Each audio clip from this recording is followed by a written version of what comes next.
यवतमाळ जिल्ह्यातील आर्णी तालुक्यातील बोरगाव येथे किरकोळ कारणावरून झालेल्या वादाने गंभीर वळण घेतले आहे।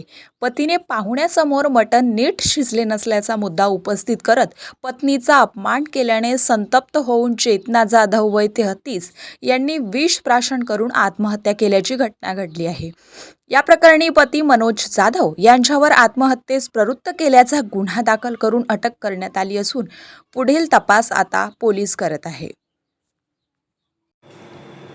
बोरगाव दाबडी जे गाव आहे तिथं पती पत्नीचा वाद झाला होता। पतीने चिकन आणून दिलं आणि आपल्या मित्राला जेवायला बोलवलेलं होतं। ते चिकन अर्धवट शिजलं या कारणावरून पतीने त्याच्या पत्नीला आपल्या मित्रांसोबतच थोडंसं रागवलं आणि यापूर्वीसुद्धा त्यांचे बरेच दिवसांपासून वाद चालू होते। त्या कारणावरून त्याच्या पत्नीने पॉयझन घेऊन आत्महत्या केली आणि पत्नीचे जे काही नातेवाईक होते त्यांनी तक्रार दिल्यावरून पतीविरुद्ध 306 आत्महत्येस प्रवृत्त करण्याचा गुन्हा दाखल केलेला आहे। तपास चालू आहे।